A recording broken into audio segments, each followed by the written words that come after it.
ইতিমধ্যেই পশ্চিমবঙ্গ থেকে দুই জঙ্গির গ্রেফতারিকে কেন্দ্র করে রাজনৈতিক চাপানুতর তুঙ্গে শুভেন্দু অধিকারী থেকে শুরু করে সুকান্ত মজুমদার তারা অভিযোগ করছেন যে এই রাজ্য জঙ্গি কার্যকলাপের আঁতুর ঘর। অন্যদিকে যেহেতু কাঁথি দীঘায় আস্তানা গেড়েছিল এই জঙ্গিরা, কাঁথির অধিকারী পরিবারকে কার্যত নিশানা করছে এ রাজ্যের শাসক দল। কিন্তু এই সমস্ত কিছুকে ছাপিয়ে যে প্রশ্ন সামনে চলে আসছে যে কেন বারবার এই রাজ্যে জঙ্গি যোগ। দেখুন,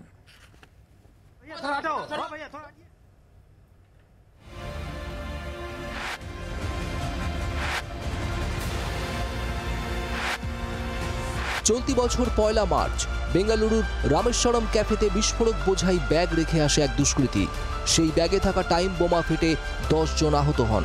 তদন্তে নেমে মূল অভিযুক্ত মুজাম্মিল শরীফকে গ্রেপ্তার করে এনআইএ। শুক্রবার আরও 2 সন্দেহভাজনকে কাঁথি থেকে গ্রেপ্তার করল এনআইএ, সেন্ট্রাল আইবি এবং রাজ্য পুলিশের যৌথ দল। এই ঘটনার পরপরই শুরু রাজনৈতিক চাপানুতোর। বেঙ্গালুরু বিস্ফোরণ কাণ্ডে 2 সন্দেহভাজনের গ্রেপ্তারিকে রাজ্যের আইন শৃঙ্খলা পরিস্থিতির সঙ্গে জুড়ে আসরে নেমে পড়েছে গেরুয়া শিবির। বিজেপি নেতাদের অভিযোগ, জঙ্গিদের মুক্তাঞ্চলে পরিণত হয়েছে বাংলা। কাঁথি আমার হোম টাউন, জানেন।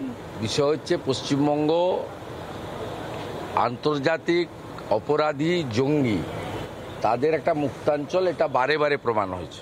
গোটা ভারতবর্ষে যত এই ধরনের বিচ্ছিন্নতাবাদী ঘটনা ঘটে তার সেফ জোন এইটা।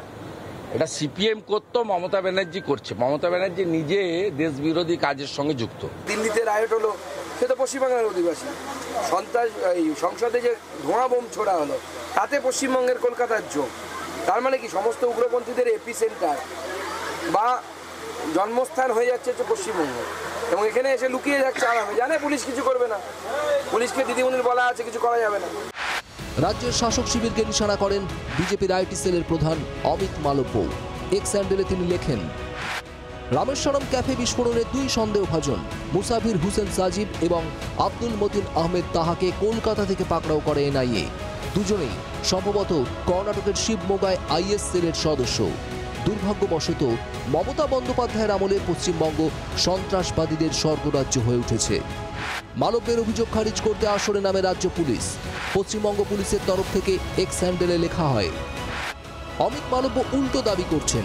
সত্যি ঘটনা হলো, পশ্চিমবঙ্গ পুলিশ এবং কেন্দ্রীয় গোয়েন্দা সংস্থার যৌথ অভিযানে রামেশ্বরম ক্যাফে বিস্ফোরণ মামলার 2 সন্দেহভাজনকে পূর্ব মেদিনীপুর থেকে গ্রেপ্তার করা হয়েছে। এ বিষয়ে রাজ্য পুলিশের সক্রিয় ভূমিকা কেন্দ্রীয় এজেন্সিগুলিও স্বীকার করেছে। পশ্চিমবঙ্গ কখনোই সন্ত্রাসবাদীদের নিরাপদ আশ্রয়স্থল ছিল না। বেআইনি কার্যকলাপ রুখতে রাজ্য পুলিশ সব সময় তৎপর। এদিন উত্তরবঙ্গে ভোট প্রচারে গিয়ে রাজ্য পুলিশকে কুর্নিশ জানান মুখ্যমন্ত্রী মমতা বন্দ্যোপাধ্যায়। বিজেপির পাশাপাশি নাম না করে নিশানা করেন বিরোধী দলনেতা শুভেন্দু অধিকারীকেও। খড়ংবাজ বলেছে ব্যাঙ্গালোরে একটা বোমা পড়েছিল, লখনৌও কর্ণাটকের, আমাদের এখানকার নয়। 2 ঘন্টায় বাংলায় লুকিয়েছিল, 2 ঘন্টার মধ্যে আমরা ধরে দিয়েছি আমাদের পুলিশ। আর সেখানে বলছে বাংলা সেফ নয়, তোর দিল্লি সেফ, তোর উত্তরপ্রদেশ সেফ, তোর রাজস্থান সেফ, তোর গুজরাট সেফ, তোর বিহার সেফ। রাজনৈতিক পর্যবেক্ষকদের একাংশের মতে এ রাজ্যে জঙ্গি যোগের অভিযোগ ও তা নিয়ে তরজা নতুন নয়। তবে ভোটের মুখে বাংলা থেকে 2 সন্দেহভাজনের গ্রেপ্তারি নতুন মাত্রা যোগ করেছে। তাই বাংলার জঙ্গি যোগকে হাতিয়ার করে আসরে নেমে পড়েছে বিজেপি। গেরুয়া শিবিরের কৌশল মোকাবিলায় পাল্টা রাজ্য পুলিশের কৃতিত্ব তুলে ধরছে তৃণমূল শিবির। ব্যুরো রিপোর্ট, জি 24 ঘন্টা।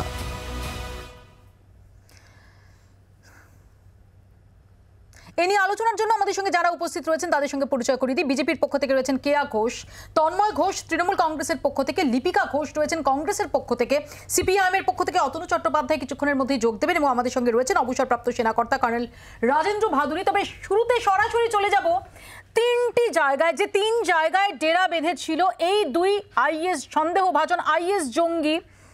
আমাদের সঙ্গে কমলাক্ষ রয়েছেন লেনিন সরণি গেস্ট হাউস থেকে, দীঘা নিউ দীঘার যে হোটেল থেকে তাদের গ্রেফতার করা হয়েছে সেখান থেকে রয়েছেন পিয়ালি মিত্র, এবং খিদিরপুরের হোটেল থেকে রয়েছেন দেবারতী ঘোষ। আমি প্রথমে পিয়ালির কাছেই যাব। পিয়ালি, নিউ দীঘার এই হোটেলে যে ডেরা বেঁধেছিল, যেখান থেকে গ্রেফতার করা হয়, যেখান থেকে এনআইএ ওয়েস্ট বেঙ্গল পুলিশের সহযোগিতায় গ্রেফতার করে এই জঙ্গিদের, কি তথ্য এখনো পর্যন্ত পাওয়া যাচ্ছে?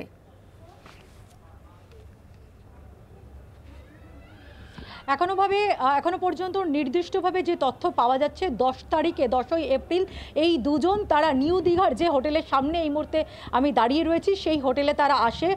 তারা 3rd ফ্লোরে 404 নম্বর রুমে তারা এখানে ছিল। এখানকার লোকেদের সঙ্গে যেটা কথা বলে জানতে পারছি তাদের যে গতিবিধি সেটা একজন একেবারেই বেরোতো না, একজন খাবার নেওয়ার জন্য বেরোতো, কিন্তু এখানকার লোকজন বলছে যে তাদের কোনোভাবে তাদের যে ভাব ভঙ্গি তার থেকে কোনোভাবে বোঝা যায়নি যে তারা এই রকম একটি বড় কাণ্ড ঘটিয়ে এখানে আত্মগোপন করে রয়েছে। যেটুকুনি তথ্য পাওয়া যাচ্ছে গতকাল রাত 12:30 নাগাদ 30 থেকে 40টা গাড়ি এই এলাকায় পৌঁছে যায় হোটেলের সামনে। অন্তত পক্ষে 50 জন অফিসার ছিল, যার সঙ্গে জেলা পুলিশ ছিল, তার সঙ্গে এনআইএ এবং সেন্ট্রাল আইবির অফিসাররা ছিল। তারা এই হোটেলের একেবারে গেট দিয়ে প্রথমে রিসেপশনে কথা বলে, দুজনের ছবি দেখায়, তারপর তারা 3rd ফ্লোরে চলে যায়। দরজা নক করা হয়, দরজা নক করে ভেতরে ঢুকে দুজন অত্যন্ত আকণ্ঠ মদ খেয়েছিল, মদ্যপান করেছিল এমনটা স্থানীয়রা দাবি করছেন, এবং তারপর দুজনকে গ্রেপ্তার করা হয়। আজকে সকাল পর্যন্ত গোটা বিষয়টা রাজ্য পুলিশের কর্তারা যেটা জানাচ্ছে যে জেলা পুলিশ কেন্দ্রীয় গোয়েন্দাদের কাছ থেকে তথ্য পাওয়ার পর তারা অত্যন্ত দক্ষতার সঙ্গে এই গ্রেপ্তারির ক্ষেত্রে ভূমিকা নেয়। আমার এখানে জিজ্ঞাসা, যে হোটেল আমরা দেখতে পাচ্ছি এবং এটা স্বাভাবিকভাবেই ধরে নেওয়া যায়, তুমিও নিশ্চয়ই একমত হবে যে এই সময়টায় দাঁড়িয়ে, অর্থাৎ বাংলা নববর্ষ আসতে চলেছে, একটা এক্সটেন্ডেড উইকেন্ড শুরু হওয়ার পথে, সেই সময় দাঁড়িয়ে নিউ দীঘা এবং সংলগ্ন এলাকার যে হোটেলগুলি সেগুলো বেশিরভাগ ক্ষেত্রেই সেখানে প্রায় অ্যাকোমোডেশন থাকে না, সেগুলো সমস্ত ভর্তি থাকে। এরকম জায়গায় কাল রাতের যে ঘটনাক্রম, যেভাবে বিশাল পুলিশ বাহিনী, যেভাবে তদন্তকারীরা তারা এসে ঘিরে ফেলেন এই হোটেল, সেক্ষেত্রে তো যদি কোনো রকম কাউন্টার আসতো এই জঙ্গিদের তরফ থেকে, অর্থাৎ এই যেটা রাজ্য পুলিশের সূত্রে বলা হচ্ছে যে উইথ ক্লিনিক্যাল প্রিসিশন, সেক্ষেত্রে যদি একটু এদিক ওদিক হতো, যদি এই ক্লিনিক্যাল প্রিসিশনের সঙ্গে যদি করা না যেত, তাহলে তো কোল্যাটারাল ড্যামেজ হতে পারতো, অনভিপ্রেত পরিস্থিতি তৈরি হতে পারতো। কতটা ক্রুশিয়াল ছিল এই অপারেশন? একেবারেই, তার কারণ জেলা পুলিশের কর্তারাটা বলছেন যে তাদের কাছে ইনফরমেশন ছিল যে এই দুজন আত্মগোপন করে আছে। 2 ঘন্টার মধ্যে তারা পিঙ্ক পয়েন্ট ইনফরমেশন পান যে এই হোটেলের মধ্যে তারা দুজন রয়েছে, কিন্তু যে বিষয়টা জানা ছিল না যে তাদের কাছে কোনো রকম কোনো আগ্নেয়াস্ত্র রয়েছে কিনা। ফলে তাদেরকে যদি ধরতে যাওয়া হয়, কোনো রকম পাল্টা আক্রমণ করলে শুধুমাত্র যারা আসছেন যে তদন্তকারী অফিসাররা তাদের আক্রান্ত হওয়ার সম্ভাবনা নয়, তার পাশাপাশি হোটেলে যারা রয়েছেন, হোটেলের যারা আবাসিক রয়েছে, হোটেলের যারা গেস্ট রয়েছে এবং এখানকার বাসিন্দা, তাদেরও একটা কোনো না কোনো সমস্যার মুখে পড়তে হতো। ফলে অত্যন্ত সতর্কতার সঙ্গে কিন্তু তদন্তকারী অফিসারদের এবং তার পাশাপাশি জেলা পুলিশের দক্ষতার সঙ্গে কিন্তু এই অপারেশন সাকসেসফুল হয়েছে, যেটা কিন্তু এনআইএও তাদের প্রেস বিবৃতিতে উল্লেখ করছে বা তারাও কিন্তু সেটা স্বীকার করছে। পিয়ালি, তুমি আমাদের সঙ্গে থাকো, আমি একটু চলে যাব দেবারতির কাছে, কারণ খিদিরপুরের যে গেস্ট হাউসটিতে দেবারতী এই মুহূর্তে রয়েছে, সেই গেস্ট হাউসেও এই দুই জঙ্গি তারা পৌঁছে গিয়েছিল, এবং এর আগে তুমি আমাদের ইকবালপুরের একটি গেস্ট হাউস, একটি হোটেল দেখিয়েছো দেবারতী। কতদিন তারা এখানে ছিল, তারা ডকুমেন্টস হিসেবে কি দিয়েছিল?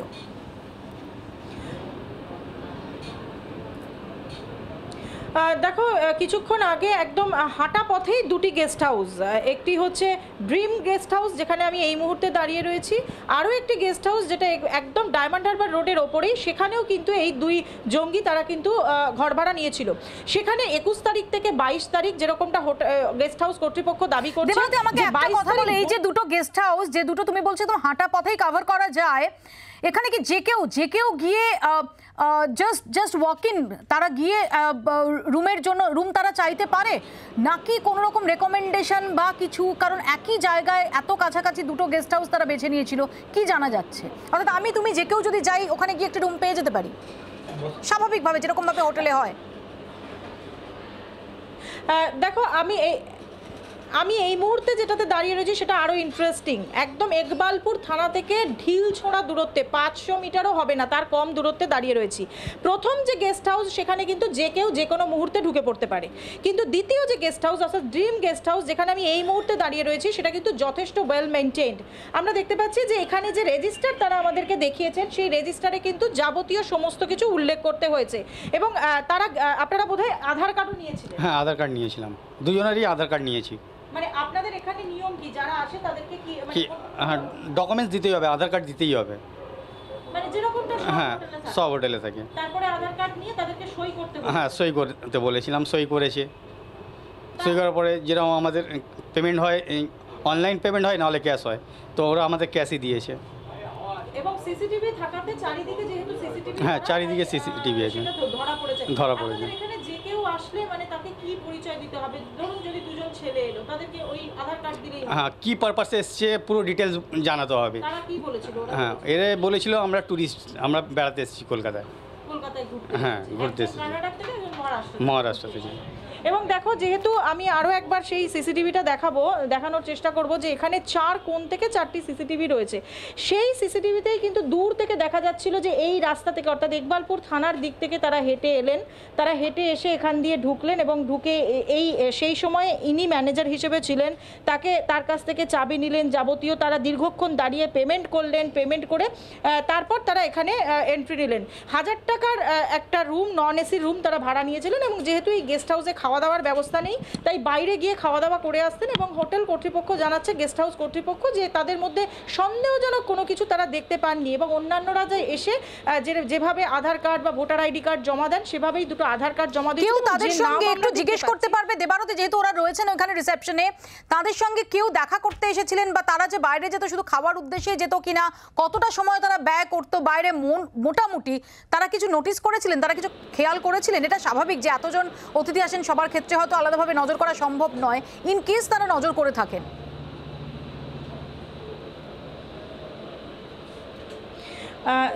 একটা বিষয় আপনার কাছে জানতে চাইবো, সেটা হচ্ছে যে কেউ দেখা করতে এসেছিল ওদের সাথে?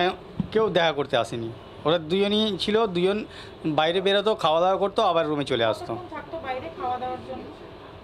বাইরে এবার ওর টাইমিং তো অত মাইন্ডে রাখা যায় না, কেন আবার কত গেস্ট নিয়ে আমি এবার তাকে ফলো রাখিয়ে দেবো, ওরকম টাইমিংটা বলতে পারবো না। খুব বেশি সময় থাকতো না, খুব বেশি সময় থাকতো না, নিজের বাইরে যেত, খাওয়া দাওয়া করতো, নিজের রুমে চলে আসতো। আপনাদের যেরকম নিয়ম, সেই নিয়ম মেনে ওরা হ্যাঁ, বাইরে। দেখো, এই গেস্ট হাউসে কিন্তু কোনো রকম অস্বাভাবিকত্ব চোখে, সাধারণ মানুষের চোখে পড়ার মতো খুব একটা ছিল না। কিন্তু আগের যে গেস্ট হাউসটি ছিল, যেটি ডায়মন্ড হারবার রোডের ওপরে, যেটা ডায়াগনস্টিক সেন্টারের পেছনে যে গেস্ট হাউসটা চলে, সেই গেস্ট হাউসের যে ঘটনা, সেই ঘটনাটা কিন্তু আগাগোড়া রহস্যে মোড়া। তারা 21 তারিখে এসছে, তারপর 22 তারিখ ভোর রাতে নিজেরা বেরিয়ে গেছে এবং তারা কোনো রেজিস্টার মেনটেন করেনি, সেখানে ক্যাশে পেমেন্ট করে দিয়েছে। এবং যিনি ম্যানেজার, তিনি ঈদের ছুটিতে বাড়িতে গেছেন, তিনি বলছেন যে সন্ধেবেলা এসেছিল, কিন্তু সিসিটিভি ফুটেজ বলছে যে এসেছিল দুপুর 1:15 নাগাদ এবং একজন অটোওয়ালা তাদেরকে নিয়ে এসেছিল। সেই অটোওয়ালা লাল টি শার্ট পরে রয়েছে এবং সেই অটোওয়ালা যতক্ষণ পর্যন্ত তারা না ঘরে যাচ্ছে ততক্ষণ পর্যন্ত সেখানে দাঁড়িয়েছিল। এই সমস্ত ব্যাপারটা কিন্তু এটা খুব ইন্টারেস্টিং দেবারতী, এটা খুব ইন্টারেস্টিং। সাধারণভাবে যদি কোনো অটো চালক বা ট্যাক্সি চালক কোনো ট্যুরিস্টকে বা কোনো মানুষকে তাদের কোনো হোটেলে পৌঁছে দেন, তাহলে তাদের লাগেজ ওখান থেকে নিয়ে নেওয়া এবং তাকে টাকা মিটিয়ে দেওয়া অবধি তার কাজ শেষ হয়ে যায়। সাধারণভাবে আমরা অন্তত এটাতে অভ্যস্ত নই যে সেই অটো চালক বা সেই ট্যাক্সি চালক বা ক্যাব চালক তিনি রিসেপশন অবধি আসছেন এবং যতক্ষণ অবধি না তাদের এই রিসেপশনের গোটা প্রসেসটা শেষ হচ্ছে, চেক ইন তারা করছে, ততক্ষণ অবধি তারা ওয়েট করছে। এটা খুব খুব সিগনিফিকেন্ট। এটা সম্পর্কে কোনো সদুত্তর পাওয়া যাচ্ছে? ওই অটো চালক, তাকে চিহ্নিত করা যাচ্ছে? তিনি কি লোকাল? তাকে চিনতে পারছেন ওই গেস্ট হাউসের যারা কর্মী তারা? না, দেখো, ওইখানে গিয়ে আমরা না, তারা কেউই এই অটো চালককে চিনতে পারছেন না এবং লোকাল রুটে যে অটো চালান সেরকমটাও কিন্তু বলতে পারছে না। আরও একটা পয়েন্ট এখানে আছে, 21 তারিখ যদি ওই গেস্ট হাউস থেকে বেরিয়ে 22 তারিখ তারা বেরিয়ে যায়, আর এই গেস্ট হাউসে তারা ঢুকেছেন 25 তারিখ, বেরিয়েছেন 28 তারিখ, তাহলে এই যে 22 আর 25-এর মাঝে যে 3 দিন, সেই 3 দিন তারা কোথায় ছিলেন? সেই 3 দিন তারা কি এই চত্বরেই কোথাও ঘোরাঘুরি করেছিলেন? এটাও কিন্তু প্রশ্ন উঠতে শুরু করেছে। তার কারণ, যদি ওই গেস্ট হাউসের কথা সত্যি হয়, তাহলে 22 তারিখ ভোরবেলা তারা ওখান থেকে বেরিয়ে গিয়েছিলেন। কিন্তু তারপরে আমি এখানে একটু পিয়ালির কাছে আসবো। পিয়ালি, আমি কমলাক্ষর কাছে যাওয়ার আগে তোমার কাছে একটা প্রশ্ন নিয়ে আসবো, যে যেভাবে 1 মাসেরও বেশি সময় ধরে কলকাতা শহরের বিভিন্ন জায়গায় এক গেস্ট হাউস থেকে আরেক গেস্ট হাউস, এবং এই যে চরিত্র, এই অটো চালকের যে চরিত্র, সেই চরিত্রটি অত্যন্ত সন্দেহভাজন লাগছে এই মুহূর্তে দাঁড়িয়ে, সন্দেহজনক লাগছে। তার কারণ, এইভাবে একজন অটো চালক, তিনি একদম আনকোড়া দুজন ব্যক্তি বাইরের, তাদের জন্য এসে রিসেপশনে দাঁড়িয়ে রইলেন। একমাত্র যদি তাকে টাকা মেটাতে দেরি করা না হয়, তাহলে এটার কিন্তু আর অন্য কোনো জাস্টিফিকেশন থাকতে পারে না। পিয়ালি, আমি এখানে জানার চেষ্টা করব যে তদন্তকারীরা তারা কি খতিয়ে দেখছেন যে এই দুজন জাস্ট গা ঢাকা দেওয়ার উদ্দেশ্যে এসে নিজেরাই বিভিন্ন গেস্ট হাউস ইত্যাদি খোঁজ করে করে সেখানে আস্তানা বদলে বদলে গা ঢাকা দিয়েছিল, নাকি কোনো ব্যাকআপ এই শহর বা এই রাজ্য থেকে তারা পেয়েছে যারা তাদের এই ডেরাগুলোর বন্দোবস্ত করে দিত বা তার টিপ অফ দিত বা কোনো রকম সাপোর্ট দিত?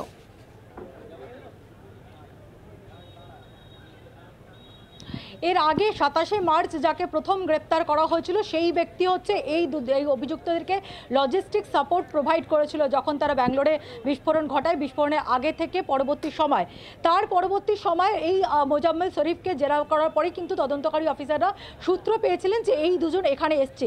এই বিষয়টা অবশ্যই তদন্তকারী অফিসারদের কাছেও অত্যন্ত গুরুত্বপূর্ণ এবং তাদেরকে ভাবাচ্ছেও, তার কারণ যে দুজন যারা সুদূর ব্যাঙ্গালোরেতে থাকে, কর্ণাটকে থাকে, যারা আগে এখনো পর্যন্ত যেটুকুনি জানা যাচ্ছে তারা আগে হয়তো এই রাজ্যে আসেনি, তারা এমন জায়গাগুলো বেছে নিচ্ছে যে জায়গাগুলো জনবহুল, যে জায়গাগুলো অত্যন্ত ভিড় থাকে, যে জায়গাগুলোতে সহজে কারা আসছে কারা যাচ্ছে, যেহেতু গেস্ট প্রচুর থাকে, কোথাও যেরকম নিউ মার্কেটের হোটেল সেখানে প্রচুর বাংলাদেশি গেস্টরা আসে, এই রকম জায়গাগুলোকে বেছে নিচ্ছে। ফলে যারা কর্ণাটকের বাসিন্দা তারা শুধুমাত্র নিজেরাই চক আউট করলেন এবং তারা হোটেলগুলোকে এরকম এরকম জায়গায় বেছে নিলেন। বিষয়টা এতটা সহজ এটা কিন্তু তদন্তকারী অফিসার এবং ক্যাশে পেমেন্ট করছে, অর্থাৎ তারা যতটা কম সম্ভব ডিজিটাল ফুটপ্রিন্ট রাখার চেষ্টা করছে, ক্যাশে পেমেন্ট করছে। এবং আমরা জানি নির্বাচনের সময় বিভিন্ন জায়গায় বিভিন্ন রকম তৎপরতা, নজরদারি এই সমস্ত চলে, খুব বেশি ক্যাশ বহন করা যায় না, যদিও এরা খুব কম বাজেটের হোটেলই বেছে নিয়েছে, কিন্তু তাতেও 1 মাসের বেশি সময় থাকাটা,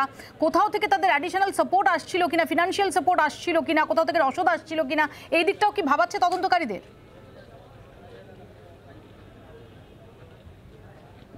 একেবারেই ভাবাচ্ছে, তার কারণ হচ্ছে 1 মার্চ ঘটনা ঘটলো, 13ই মার্চে তাদের প্রথম এখানে তাদের আসার যে তথ্য সেটা পাওয়া যাচ্ছে, তার আগেও তারা এসে থাকতে পারে। এবং যে বিষয়টা তুমিও উল্লেখ করলে অত্যন্ত গুরুত্বপূর্ণ, যে অত্যন্ত সতর্কভাবে নিজেদের বারবার করে ভোল বদল করা, কখনো তারা দাড়ি কেটে ফেলছে, কখনো চুল কামাই করে ফেলছে, কখনো এক জায়গাতেও তারা কিন্তু একই আইডি কার্ড দিচ্ছে না। দুটো গেস্ট হাউস, যেটা ইকবালপুরে সেখানে একই গেস্ট আইডি প্রুফ ব্যবহার করলো, দীঘার যে হোটেল সেখানে তারা ফেক ড্রাইভিং লাইসেন্স দিয়েছে, আবার লেনিন সরণির যে হোটেল সেখানে দুজনের আধার কার্ড দেওয়া হয়েছে।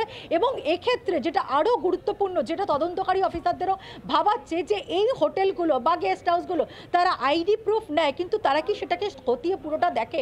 কারণ বহু ক্ষেত্রে যেটা দেখা যাচ্ছে, সেই আইডি প্রুফ যেটা রয়েছে তার সঙ্গে যে ছবি আর যিনি সেখানে রয়েছেন সেটার কিন্তু মিল নেই। এক্ষেত্রেও কিন্তু তারা ফেক আইডি কার্ডের যে ব্যাকআপ, অর্থাৎ তারা এটা জানে যে জায়গা বদল করে তারা থাকবে এবং সেই জায়গা বদল করার জন্য একাধিক আইডি কার্ড তারা তৈরি করে নিচ্ছে। এই যে ব্যাকআপ সাপোর্টগুলো, লজিস্টিক সাপোর্টগুলো, ফেক আইডি কার্ড প্রোভাইড করা, এবং যেটা দেবারতী অত্যন্ত গুরুত্বপূর্ণভাবে উল্লেখ করলে, যেটা তুমিও পয়েন্ট আউট করলে, যে একজন অটোওয়ালা তিনি গ্রাহককে তিনি নামিয়ে দেবেন, টাকা নেবেন, চলে যাবেন, কিন্তু নিশ্চিত করার জন্য যে তারা যতক্ষণ না পর্যন্ত হোটেলে রুম নিচ্ছে ততক্ষণ সেখানে দাঁড়িয়ে থাকছে কে সেই অটোওয়ালা। তাহলে কি এইরকম কোনো লজিস্টিক সাপোর্ট দেওয়ার মতন, লজিস্টিক সাপোর্ট প্রোভাইড করার মতন এরকম কোনো একেবারে পিয়ালি, আমি খুব সংক্ষেপে চলে যাব কমলাক্ষর কাছে। কমলাক্ষ রয়েছেন লেনিন সরণির গেস্ট হাউসটিতে। কমলাক্ষ,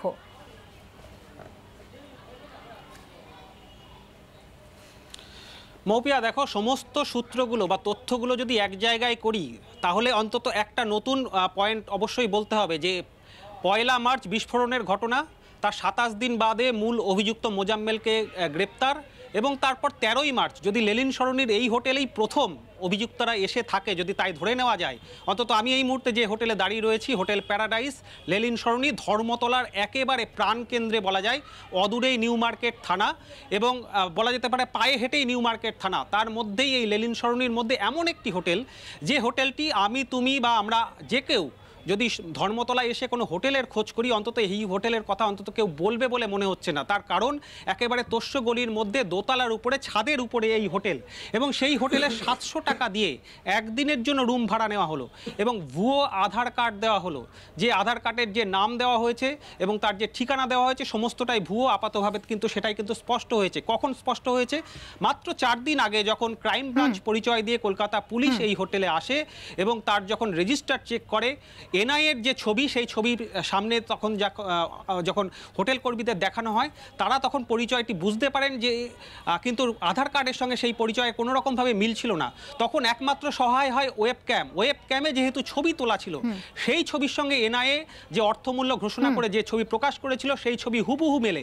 তখনই কিন্তু স্পষ্ট হয় এই দুজন জঙ্গি কিন্তু একদিনের জন্য সেখানে এই জায়গায় ছিলেন এবং ঠিক তার পরের দিনই বেলা 12টায় চেক আউটের টাইমেই তারা বেরিয়ে যায়। কোনো রকম সন্দেহজনক প্রবণতা তাদের মধ্যে কিন্তু হোটেল কর্তৃপক্ষ দেখতে পায়নি। মৌপিয়া, তোমাদের তিনজনকে আপাতত ধন্যবাদ। তোমাদের কাছ থেকে আপডেট নিতে থাকবো। আমাদের তিন প্রতিনিধি আমাদের সঙ্গে সরাসরি ছিলেন। অনেকগুলো গুরুত্বপূর্ণ প্রশ্ন থাকছে, অনেকগুলো মিসিং লিঙ্ক থাকছে। আমি খুব সংক্ষেপে কর্নেল ভাদুরীর কাছে যাব। কর্নেল ভাদুরী, যেভাবে আমরা দেখছি যে একের পর এক গোপন আস্তানা বদল করে, একের পর এক হোটেল গেস্ট হাউস বদল করে, যেভাবে তারা এতদিন বিভিন্ন জায়গায় ডেরা বেঁধে থাকছিল, কলকাতা বা সংলগ্ন এলাকায় কোনো রকম সাপোর্ট ছাড়া, তাদের হারবারিং এর জন্য কোনো রকম সাপোর্ট ছাড়া, এটা কি খুব সহজে করা সম্ভব একদম সুদূর কর্ণাটক থেকে এসে, রেকি ছাড়া, কোনো রকম সাপোর্ট ছাড়া?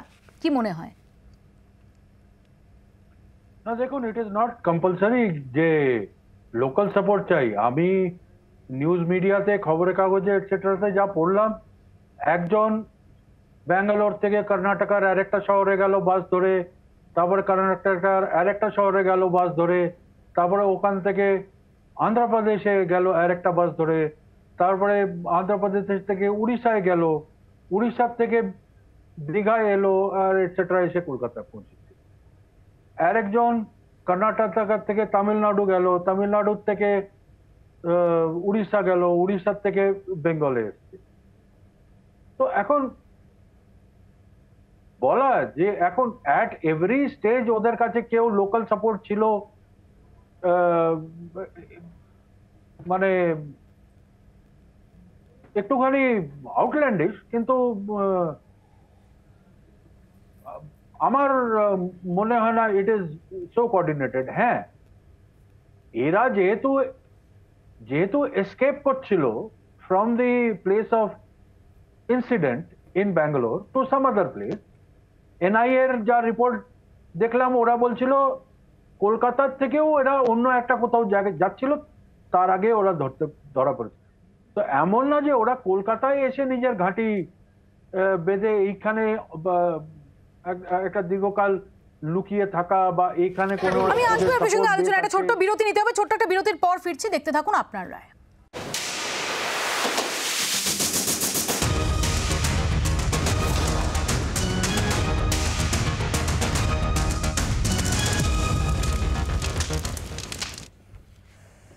আমি প্রথমে তন্ময়ের কাছে আসি। তন্ময়, আবারও পশ্চিমবঙ্গে বাংলা যোগ এবং দুদিন ধরে এরকম একটা নির্বাচনের, প্রাক নির্বাচনী সময়, যে সময় নজরদারি তুঙ্গে থাকে, সেই সময় বহাল তবিয়তে কলকাতা শহর এবং রাজ্যের অন্যান্য প্রান্তে একের পর এক হোটেল গেস্ট হাউস, সেখানে ঘুরে বেড়ালো দুজন জঙ্গি।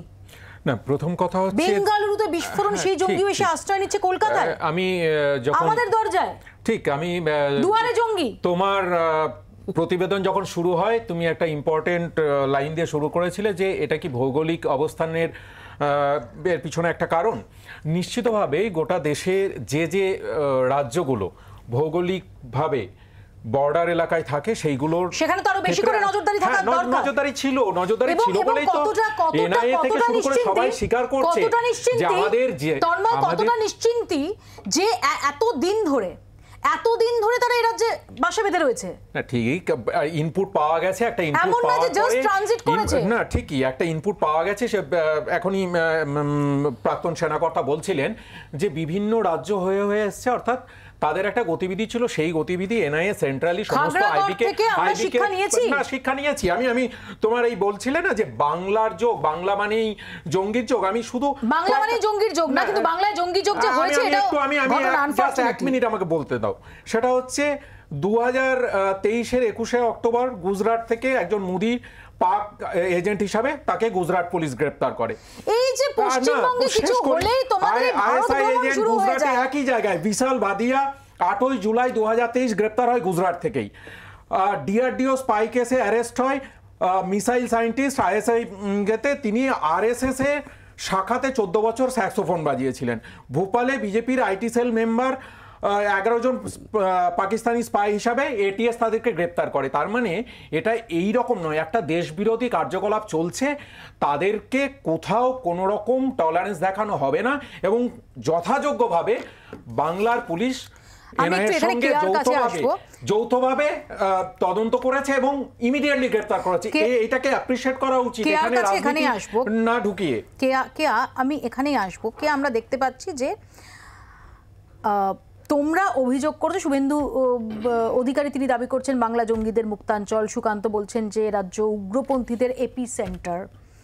আমরা যদি দেখি যে এনআইএর তরফ থেকে যে যে যে প্রেস রিলিজ দেওয়া হয়েছে সেইখানে খুব স্পষ্ট করে লেখা হচ্ছে, আমি সেটা দেখাবো, যেখানে ওয়েস্ট বেঙ্গল পুলিশ যে খুব প্রম্পটলি রেসপন্ড করেছিল সেটাকে খুব নির্দিষ্টভাবে বলা হচ্ছে।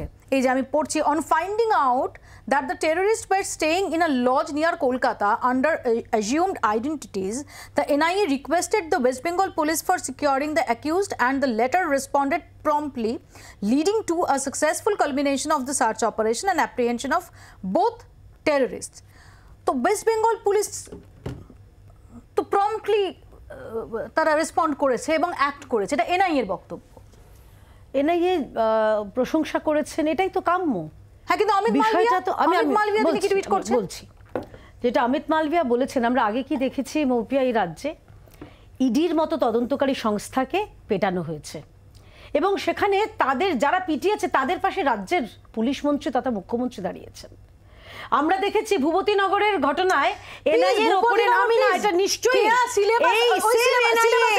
না আমি সিলেবাস জানি, তোমাদের সিলেবাস আমি সিলেবাস থেকে সন্দেশখালী ঠিক আছে, আমি এই সিলেবাস হয়েছে এই মুহূর্তে দাঁড়িয়ে এই আইএস মডিউলে এসো। আমি কোনোভাবেই সিলেবাস থেকে বিচ্যুত হচ্ছে না, কারণ কোয়েশ্চেন হচ্ছে এনআইএ কে নিয়ে। এই এনআইএ এর উপরে মমতা ব্যানার্জি কিভাবে তাদের উপর আক্রমণ আনিয়েছেন, এনআইএ কে বলেছেন পশ্চিমবঙ্গে ঢুকতে দেবেন না, অথচ এই এনআইএই তো খবরটা বার করেছে এবং তাদের পশ্চিমবঙ্গ পুলিশ মদত করতে বাধ্য হয়েছে। ন্যাড়া কতবার বেলতলায় যাবে, তারা কতবার মুখ পড়াবে, তারা ভালো করে জানে। আর কিছুক্ষণ আগে আমরা দেখছিলাম এই সোশ্যাল মিডিয়ায় তৃণমূলের যারা আইটি সেলের মেম্বাররা রয়েছে তারা বারে বারে বলছে কাঁথি থেকে গ্রেপ্তার করা হয়েছে, কাঁথি কার জায়গা, দীঘা কার জায়গা। আরে দীঘা তো পশ্চিমবঙ্গ, মমতা বন্দ্যোপাধ্যায় এখানকার মন্ত্রী, তাই তো জানতাম আমি, পুলিশ মন্ত্রীও তিনি। তাহলে যে কোনো একজন ভারতীয় জনতা পার্টির নেতা দায়িত্ব দিয়ে দিন যদি না পারেন, তো এইটা একটা প্রশ্ন। আর তাহলে আমার আরো দুটো জিনিস আছে। 2021 সালে যখন নিউ টাউনে ওই ভুল্লার শুট আউট হয়েছিল, নিউ টাউনটা পরে বারাসাত লোকসভার মধ্যে, সেখানকার সাংসদকে তাহলে তাকে জিজ্ঞাসা করতে হবে, তাকে উত্তর দিতে হবে নাকি হরিদেবপুর থেকে গত বছর যে আইএসআই মাফ করবেন আল কায়দা জঙ্গিদের গ্রেপ্তার করা হয়েছিল, তার জন্য হরিদেবপুরটা তো পরে যাদবপুরের মিমি চক্রবর্তী দেবীকে ডাকা হবে? বিষয়টা শুধুমাত্র তৃণমূল এখন তারা খালি বিজেপি বিষয়টা নিজেদের বিষয় থেকে সরিয়ে এনআইএ এর উপর আক্রমণ চালিয়েছে। মমতা বন্দ্যোপাধ্যায় লজ্জা পাওয়া উচিত যে এনআইএ আজকে গ্রেফতার করেছে। আমি অতনুর কাছে আসবো। দেখুন, আপনাদের এই প্রতিবেদনের সময় দেখলেন, মানে আমরা একটু যে কথাটা দিয়ে শুরু করতে চাই, একটা সময় ছিল বা এখনও সেই সময়টা যে চলে গেছে সেটা নয়, মানে যে কজন ভারতবর্ষ থেকে নোবেল পেয়েছেন প্রত্যেকের বাংলা যোগ ধরা হতো, কলকাতা তথা বাংলা যোগ প্রত্যেক নোবেল লরেটের ধরা হতো। এখন সেই জায়গাটায় খুব দুর্ভাগ্যের জন্য, মানে খুব দুর্ভাগ্যজনক যে দেখা হচ্ছে বাংলাতে বারংবার হচ্ছে জঙ্গি যোগ পাওয়া যাচ্ছে বা দেশের আভ্যন্তরীণ নিরাপত্তা যারা বিঘ্নিত করছে তাদের যোগ পাওয়া যাচ্ছে।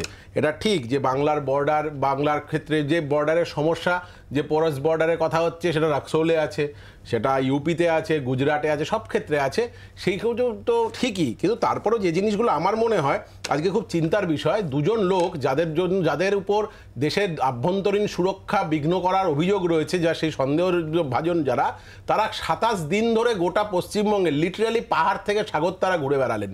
তারা হচ্ছে গিয়ে সমস্ত জায়গায় গিয়ে ফেক আইডি দিল, তারা সেখানে গেল। আমি একটা শুধু ইতিমধ্যে সেই জঙ্গিরা তাদের এয়ারপোর্টে নিয়ে যাওয়া হয়েছে, আমরা দেখতে পাচ্ছি সেই ছবি।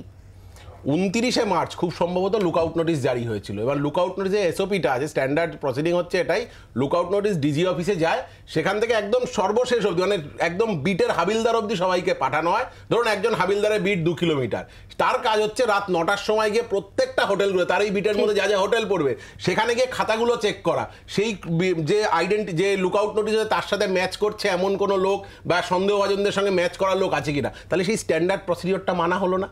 তাহলে এইটা একটা চিন্তার ব্যাপার।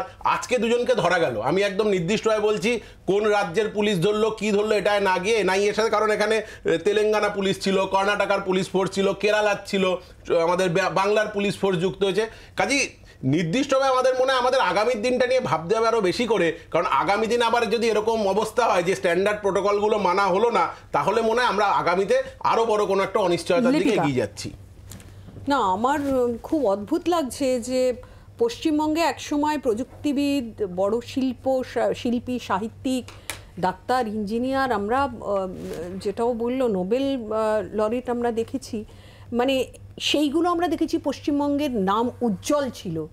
সেইখানে আজকে জঙ্গি যোগ, সেখানে সন্ত্রাসবাদীদের মুক্তাঞ্চল হয়ে গেছে, সন্ত্রাসবাদীরা শেল্টার নিতে আসছে এখানে। হাওড়া স্টেশনে যখন লোকাল ট্রেনগুলো এসে দাঁড়ায় পাঁশকুড়া, মিদনাপুর থেকে, দলে দলে ছেলেপিলেরা এসে ওখানে নামছে এবং তারা দূরপাল্লার ট্রেনে চড়ে চলে যাচ্ছে তাদের রোজগারের জন্য, পরিযায়ী শ্রমিক হয়ে। পেটের ভাতের জন্য চলে যেতে হচ্ছে অন্য দেশে, অন্য রাজ্যে, পেটের ভাতের জন্য অন্য রাজ্যে চলে যেতে হচ্ছে, আর অন্য রাজ্য থেকে এখানে এসে শেল্টার নিচ্ছে সন্ত্রাসবাদীরা। পশ্চিমবঙ্গকে আজকে সেই জায়গায় নিয়ে এসে দাঁড় করিয়ে দেওয়া হয়েছে। প্রথম কথা হচ্ছে পুরো ন্যারেটিভটাকেই একটা অ্যান্টি বেঙ্গলি, বাঙালি বিরোধী ন্যারেটিভে নিয়ে যাওয়া হচ্ছে। উনি বললেন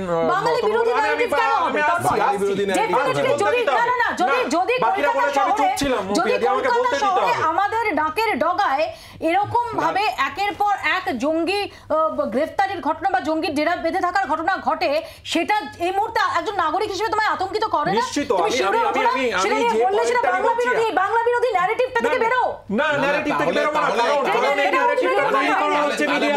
মিডিয়াতে তৈরি করা হচ্ছে। আমি বলো তাহলে কি তন্ময়দা ইউপি গুজরাট বিরোধী একটা কথা বলতে দিতে হবে, এরকম ভাবনা করাই ভালো। আমি এই জঙ্গি এখানে ধরা পড়েছে, তার বিভিন্ন রাজ্য হয়ে এসছে এবং এটা অত্যন্ত উদ্বেগের ব্যাপার, এটা প্রথমেই বলেছি। কিন্তু তারপরে বলা হচ্ছে যে বাংলায় আগে নোবেল লরিয়াটরা ছিল, এই বাংলা থেকে এখনো নোবেল লরিয়াট হয়, জীবিত। এখানে এখনো সাহিত্যিক আছে, শীর্ষেন্দু মুখার্জিরা বেঁচে আছে, জয় গোস্বামীরা বেঁচে আছে, এখানে এখনো ভাবনগর একজন বাঙালি চলে যায়। বাংলা মানে সন্ত্রাস, আপনারা বলছেন বাংলা মানে সন্ত্রাস, ভালো দেখতে পারেন না, যেটা হয়েছে তার মিলিয়ে আসছে সেটা চিন্তা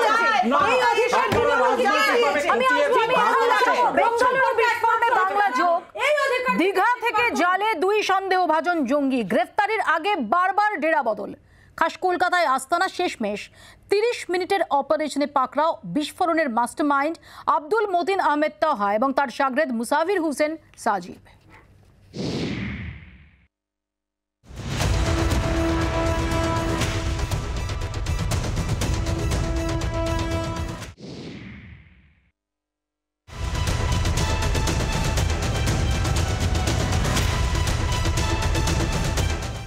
একাধিকবার নাম ঠিকানা বদলেও শেষ রক্ষা হলো না।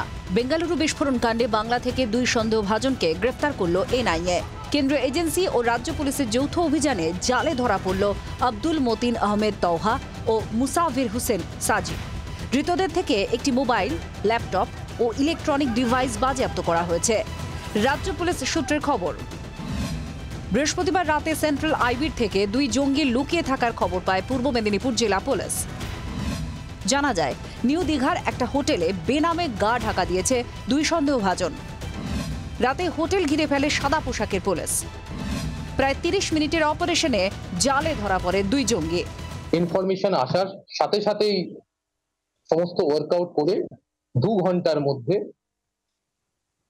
যে রামেশ্বরম ব্লাস্ট কেস আছে তার 2 জন অভিযুক্তকে গ্রেফতার করা হয়।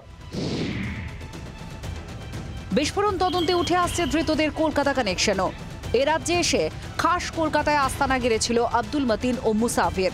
জানা গিয়েছে 13ই মার্চ লেনিন সরণির একটি হোটেলে গা ঢাকা দিয়েছিল রামেশ্বরম ক্যাফে বিস্ফোরণে ধৃত 2 জঙ্গি। ভুয়ো পরিচয়পত্র দেখিয়ে হোটেলে উঠেছিল 2 জন। এই ওয়েবক্যামে হোটেলে রেজিস্টার করার সময় ওয়েবক্যামের সামনে দাঁড়িয়ে ছবি তুলতে হয় প্রত্যেক বোর্ডারকে। সেই 2 সন্দেহভাজনের ছবি হোটেলের ওয়েবক্যামে ইতিমধ্যেই ধরা পড়েছে এবং তাদেরকে ইতিমধ্যেই কিন্তু এনআইএর তরফ থেকে গ্রেপ্তার করা হয়েছে। হোটেলে একদিনের জন্য ছিলেন, ওয়েব ক্যামে ধরা পড়েছে ছবি। হোটেলের রেজিস্টার বুকেও কিন্তু স্পষ্টতই লেখা রয়েছে দার্জিলিং থেকে তারা এসেছিলেন এবং গন্তব্য ছিল চেন্নাই। লেনিন সরণের হোটেলে এক রাত কাটিয়ে পরবর্তীতে ইকবালপুরের একটি গেস্ট হাউসেও গা ঢাকা দিয়েছিল আব্দুল মতির ও মুসাফির। এই গেস্ট হাউসে তারা 21 তারিখ উঠেছিলেন এবং সিসিটিভি ফুটেজে সেরকমটাই দেখা যাচ্ছে যে 21 তারিখ তারা এই গেস্ট হাউসে এন্ট্রি নিয়েছিলেন এবং 22 তারিখে ঠিক কখন তারা চলে গেছেন সে সম্পর্কে কিন্তু সঠিক তথ্য তাদের কাছে নেই। অর্থাৎ এই গেস্ট হাউসে নজরদারির একটা অভাব রয়েছে, সেটা এখানকার যারা স্টাফেরা তারা ক্যামেরার সামনে স্বীকার না করলেও তারা বলছেন। ধৃত দুজন কর্ণাটকের বাসিন্দা, আইএস স্লিপার সেলের সদস্য বলে প্রাথমিকভাবে অনুমান। এনআইএ সূত্রের খবর, গ্রেফতারির আগে প্রায় 1 মাস এই রাজ্যেই আস্তানা গেড়েছিল 2 সন্দেহভাজন। এজেন্সির চোখে ধুলো দিতে বারে বারে বদলেছিল ঠিকানা, তৈরি করেছিল একাধিক ভুয়ো পরিচয়পত্র। কিন্তু ভোটের মুখে বাংলায় গা ঢাকা দেওয়ার সিদ্ধান্ত কেন নিল সন্দেহভাজনরা? এ কাজে জঙ্গি মডিউলে স্থানীয় কেউ তাদের কি সাহায্য করেছিল?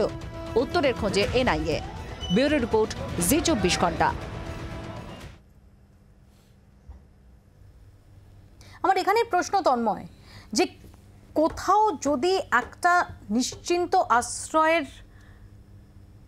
সম্ভাবনা না থাকে, কোথাও যদি একটা মদতের সম্ভাবনা না থাকে, এত দিন ধরে একাধিক জায়গায় ঘুরে ঘুরে ঘুরে ঘুরে তারা ডেরা বেঁধেছে, এই কনক্লুশনে যাওয়াটা কি সত্যি সহজ? না, দেখো, এটা এখানে যুক্তিপূর্ণ যে এটা দেওয়া যায়, যে বিষয়টা তুলে ধরা যায়, সেটা হচ্ছে তারা যেহেতু পাশেই বাংলাদেশ বর্ডার আছে এবং এখান থেকে সেখানে যাওয়া নিশ্চিতভাবে সহজ, সেইটাকে কাজে লাগানোর জন্য তারা বিভিন্নভাবে আমাদের রাজ্যের মধ্যে ঘোরাঘুরি করেছে এবং ফাইনালি তারা তো যেতে পারেনি, তাদেরকে ধরা হয়েছে। যেটা স্ট্যান্ডার্ড অপারেটিং প্রসিডিওরের কথা বলছিল না, একটা এসওপি দেওয়া হয়েছে, এনআইএ থেকে লুকআউট নোটিস করা হয়েছে, সেটা আমাদের ডিজির কাছে এসছে।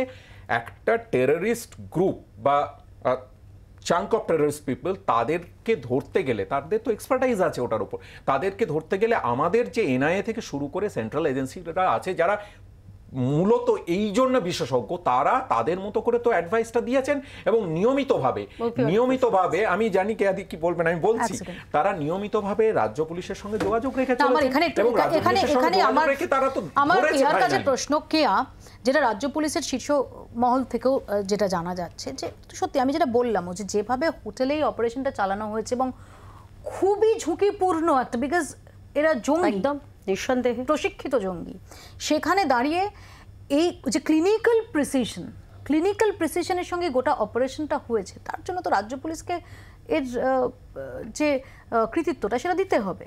আমি যদি উল্টোটা বলি, দেখুন, একটা শুধুমাত্র এর ক্ষেত্রে না, সাধারণ ক্ষেত্রেও যে কোনো হোটেলে কেউ চেক ইন করলে 24 ঘন্টার মধ্যে তাদের ডিটেলস সংশ্লিষ্ট থানায় পাঠাতে হয়। এক্ষেত্রে কি সেটা পাঠানো হয়েছিল?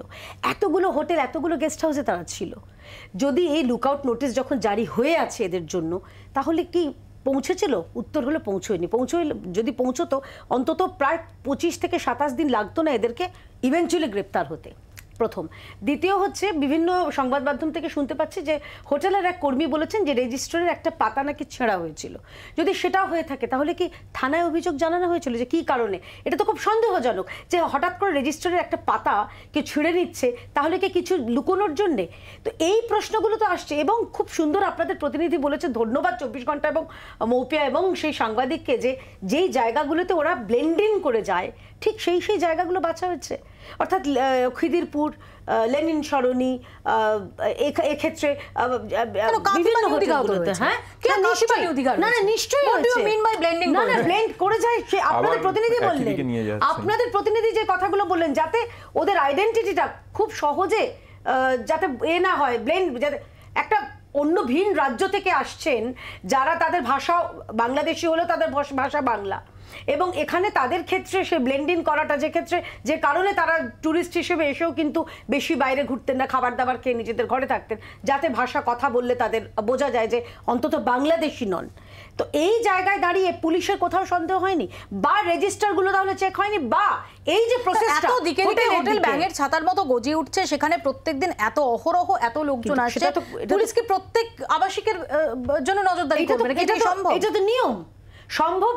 আরে রাজ্যের পুলিশ প্রশাসন আছেন, আর উনি বললেন বর্ডারের কথা, আমরা তো বারে বারে বলছি যে পোরাস বর্ডার তো রয়েছে, সেই কারণে আমরা জমি চাইছি। মমতা বন্দ্যোপাধ্যায় কেন বিএসএফ কে এখনো পর্যন্ত 74টা চেকপোস্টের জন্য জমি দিচ্ছেন না, এই কারণটা উত্তরটা দিতে হবে। আমরা বারে বারে আমি এই দুটো প্রশ্নের উত্তর। আরেকটা জিনিস আমি বলতে চাই মৌপিয়া, খুব ইন্টারেস্টিংলি আপনি বলছেন কেন যেটা সেফ হ্যাভেন, এটা তো প্রথম ঘটনা নয়। দেখুন, বঙ্গবন্ধু মুজিবুর রহমানের যারা যিনি হত্যাকারী, 20 বছর পশ্চিমবঙ্গে ছিলেন, পুলিশ প্রশাসন টের পায়নি। পশ্চিমবঙ্গ থেকে সিম কার্ড কেনা হয়েছিল 26/11 বিস্ফোরণের সময়, এই বাংলা থেকে। কেন বারে বারে কেন ওয়াই বেঙ্গল? এটা তো আমাদের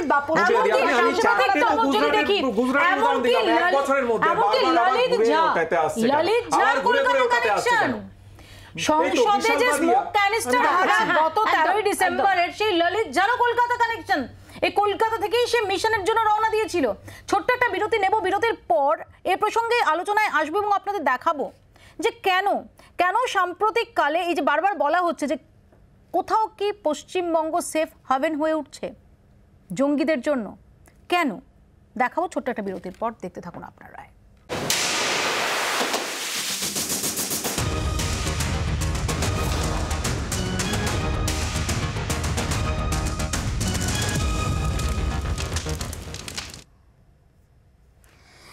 ফিরে এলাম বিরতির পর। আমরা দেখাবো যে কেন এই প্রশ্ন উঠছে যে এ রাজ্য কি সত্যি জঙ্গিদের স্বর্গরাজ্য। বেঙ্গালুরুতে বিস্ফোরণ, বাংলায় গ্রেফতার। শুক্রবার 2 সন্দেহভাজনের গ্রেফতারের পরই তুঙ্গে উঠেছে শাসক ও বিরোধীদের তরজা। বাংলার জঙ্গি যোগের অভিযোগে ইতিমধ্যে আসরে নেমে পড়েছে গেরুয়া শিবির। পাল্টা সন্দেহভাজনদের গ্রেফতারের পেছনে রাজ্য পুলিশের কৃতিত্ব তুলে ধরছে তৃণমূল নেতৃত্ব। এ রাজ্যে জঙ্গি যোগের অভিযোগ ও তা নিয়ে তরজা অবশ্য নতুন নয়। 1 দশক আগের খাগড়াগড় বিস্ফোরণ থেকে শুরু করে সাম্প্রতিক অতীতে বারবার জঙ্গিদের গতিবিধি ধরা পড়েছে বাংলায়। জুলাই 2016 বর্ধমান স্টেশনের ট্রেন থেকে আইএস জঙ্গি মোহাম্মদ মুসা গ্রেফতার। নভেম্বর 2017 কলকাতা থেকে AQIS এর 2 সদস্যকে গ্রেফতার করে রাজ্য পুলিশের STF। জুন 2019 শিয়ালদহ ও হাওড়া স্টেশন থেকে 4 জেএমবি জঙ্গিকে গ্রেফতার করে কলকাতা STF। মার্চ 2020 বসিরহাট থেকে লস্কর জঙ্গি তানিয়া পারভিনকে গ্রেফতার করে NIA। জুলাই 2020 হুগলি থেকে গ্রেফতার জেএমবি জঙ্গি আয়েশা জান্নাত মোহনা ওরফে প্রজ্ঞা দেবনাথ। সেপ্টেম্বর 2020 মুর্শিদাবাদের জলঙ্গি থেকে আল কায়দা সদস্য শামীম আনসারিকে গ্রেফতার করে NIA। নভেম্বর 2020 মুর্শিদাবাদে NIA এর হাতে গ্রেফতার আল কায়দা জঙ্গি আব্দুল মোমিন মন্ডল। জুলাই 2021 হরিদেবপুর থেকে 3 জেএমবি জঙ্গিকে গ্রেফতার করে কলকাতা STF। নভেম্বর 2022 আল কায়দা জঙ্গি মনিরুদ্দিন খানকে দক্ষিণ 24 পরগনা থেকে গ্রেফতার করে কলকাতা STF। জানুয়ারি 2023 হাওড়ার টিকিয়াপাড়া থেকে 2 IS জঙ্গিকে গ্রেফতার করে কলকাতা STF। নিরাপত্তা বিশেষজ্ঞদের একাংশের মতে কোনো রাজ্য থেকে জঙ্গি গ্রেফতার হওয়ার অর্থ এই নয় যে রাজ্যটি সন্ত্রাসবাদীদের স্বর্গরাজ্য হয়ে উঠেছে। তবে ঘন ঘন হাই প্রোফাইল জঙ্গিদের গ্রেফতারির ঘটনা অস্বীকার করারও উপায় নেই। তবে ভোটের মুখে যুক্তিতর্কে আটকে নেই রাজনীতির তরজা। ব্যুরো রিপোর্ট, জি24 ঘন্টা। আমি খুব সংক্ষেপে স্পিকারদের কাছে আসবো। অতনু প্রথমে। দেখুন, আপনি বলার সময় এটা বললেন যে এটা বলার সময় তন্ময়দাও বলার সময় বললো যে বাংলা বিরোধী ইত্যাদি ইত্যাদি। দেখুন, এটা তো সত্যি। তো বাংলার থেকে যদি অ্যারেস্ট হয় তা তাকে কোথা থেকে অ্যারেস্ট বললো? আমি বাংলা বিরোধী বলিনি। না, তন্ময়দা বললো যে বাংলা বিরোধী। তন্ময়দা বলার সময় খুব নির্দিষ্ট ক্যাটাগরিক্যালি সমস্ত বাঙালিদের দায়ভার একটা কাঁধে তুলে নিতে চাইলেন। আমি মনে করি যে হ্যাঁ, যদি এই রাজ্য থেকে সাম্প্রতিক অতীতে বারংবার এই ধরনের ঘটনা ঘটে থাকে এবং যেখানে খাগড়াগড়ের মতো একটা হিস্ট্রি রয়েছে মাত্র বছর 10 আগে, সেইখানে দাঁড়িয়ে শিক্ষা যদি না নেওয়া হয় সেই প্রশ্ন তোলাটা সেটা অত্যন্ত ইম্পর্টেন্ট এবং সেই প্রশ্নটাই আমরা তুলছি। তন্ময়দারা রাজনীতির অভিযোগ করেন ইত্যাদি ইত্যাদি সমস্ত কিছু, কিন্তু এটাও মাথায় রাখতে হবে খাগড়াগড়ের যে বাড়িতে ব্লাস্ট হয়েছিল তার নিচের তলায় নাকি তৃণমূলের পার্টি অফিস ছিল। এটা সবাই ওখানে লোকাল লোকেরা বলেছে, সেই সময় নিউজেও দেখিয়েছে। এবং আরেকটা জিনিস, সেটা তো ঠিক যে বাংলা বিরোধী ইত্যাদি ইত্যাদি কথা তন্ময়দারা বলে। আচ্ছা, তন্ময়দা সিমি বলে একটা সংগঠন ছিল যেটাকে এখন নিষিদ্ধ ঘোষণা করা হয়েছে, সেই সিমির অন্যতম একজন ফাউন্ডার মেম্বার ছিল, তার নাম হচ্ছে ইমরান।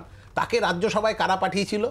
যে সিমির সঙ্গে নাকি জয়সি মোহাম্মদের যোগ ছিল, যারা হচ্ছে গিয়ে পার্লামেন্ট অ্যাটাক করেছে বারবার, সেই সিমির প্রতিষ্ঠাতা সদস্যদের মধ্যে একজন, একটা নিষিদ্ধ সংগঠনের একজন প্রতিষ্ঠাতা সদস্যকে রাজ্যসভায় কারা পাঠিয়েছিল।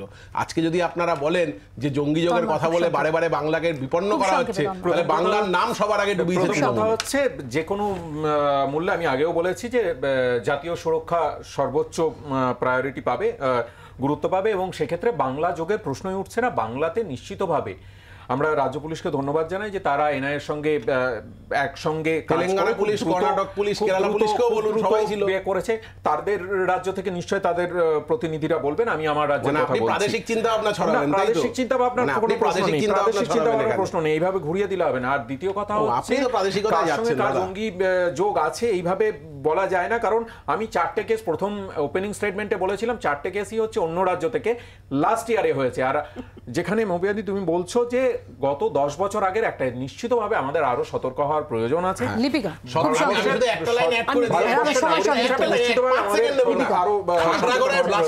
মাননীয় মুখ্যমন্ত্রী কার ঘরে দোষ চাপিয়েছিলেন সবার প্রথমে 25শে নভেম্বরে হচ্ছে খবরের কাগজগুলো খুললে বোঝা যাবে। না, পশ্চিমবঙ্গে এই প্রবণতাটা একেবারেই ভালো নয়। বাংলাতে এই প্রবণতা এরকম ভাবে জঙ্গি যোগ বারবার হচ্ছে, এটা যেমন ভালো নয়, তেমনি এয়ারপোর্ট দিয়ে ঢুকছে, বিএসএফ বর্ডার দিয়ে বেরিয়ে যাচ্ছে। বিজেপিও দায় কিন্তু এড়াতে পারে না, কি করে চলে আসছে ওইভাবে, তার কোনো সিকিউরিটির কোনো ব্যবস্থা নেই। লিপিকাদের বোধহয় খেয়াল নেই যে বিস্ফোরণটা হচ্ছে কর্ণাটকে, এবং কর্ণাটকে আপনাদেরই সরকার চলছে, আপনাদের পুলিশ প্রশাসন দায় এড়াতে পারে? ভারতবর্ষ দায় এড়াতে পারে। এই ব্লাস্টটাকে স্বীকার করে প্রথমে শুনে নিন, বিজেপি এড়াতে পারে। আরে আপনি জানেন না পুলিশ প্রশাসন স্টেট সাবজেক্ট, আইন শৃঙ্খলা স্টেট সাবজেক্ট, এটুকু কংগ্রেসের জানা নেই। এই জন্য জানা নেই বলে কংগ্রেস এই বিস্ফোরণটাকে বহুপিয়া ডাউন প্লে করতে চেয়েছিল। প্রথমে এরা মানতেই চায়নি যে ব্লাস্ট, ওরা বলেছিল প্রেসার কুকার ফেটে গেছে, একভাবে ঠিক যেভাবে অনুব্রত মণ্ডল বক্তব্যে বলেছিল খাগড়াগড়ের ক্ষেত্রে মনে আছে পুলিশ সুপার এক কথা। কংগ্রেস এবং তৃণমূল কংগ্রেস অনুরণন, একে অপরের প্রতিচ্ছবি। আমি খালি বলছি মমতা বন্দ্যোপাধ্যায় এত কিছু পরে আপনি আবার বলবেন এনআইএ ঢুকতে দেব না, আজকের পরেও কি বলবেন? ইতিহাস আমাদের সময় একদম শেষ, এখানেই শেষ করতে হবে। আমাদের একটাই বক্তব্য যে যেভাবে সাম্প্রতিক অতীতে, আবারও বলছি, পশ্চিমবঙ্গের বিভিন্ন জায়গায় ডেরা বেঁধেছে একাধিক জঙ্গি সদস্য, একাধিক জঙ্গি সংগঠনের সদস্য, একাধিক মডিউলের সদস্যরা, সেটা একজন নাগরিক হিসেবে ডেফিনেটলি আমাদের স্বস্তি দেয় না। প্রশ্নটা করতে হবে, প্রশ্নটা রাখতে হবে, প্রশাসনকে এর প্রশ্ন দিতে হবে, প্রশ্নের উত্তর দিতে হবে, এই আরও বেশি করে সতর্ক হতে হবে যে কেন বারবার পশ্চিমবঙ্গকেই তাদের করিডোর হিসেবে বা গোপন ডেরা হিসেবে বেছে নিচ্ছে জঙ্গিরা। শুধুমাত্রই কি ভৌগোলিক অবস্থানের জন্য, নাকি আসলে নজরদারির ক্ষেত্রে কিছু ঘাটতি রয়েছে, বা বিভিন্ন জঙ্গি মডিউলের সদস্যরা তারা মনে করছে যে এই রাজ্যে গা ঢাকা দেওয়াটা অপেক্ষাকৃত নিরাপদ। কিন্তু একই সঙ্গে বলবো, রাজনৈতিক চাপানুতোর নয়। যেভাবে এনআইএ ওয়েস্ট বেঙ্গল পুলিশের সহযোগিতায় এই সন্দেহভাজন জঙ্গিদের গ্রেফতার করেছে, নিঃসন্দেহে তারা কৃতিত্ব দাবি করে, কিন্তু তারপরও এই প্রশ্নটা থেকে যায় যে কেন বারবার পশ্চিমবঙ্গ। আপাতত আপনারা এখানেই শেষ করছি, দেখতে থাকুন জি 24 ঘন্টা।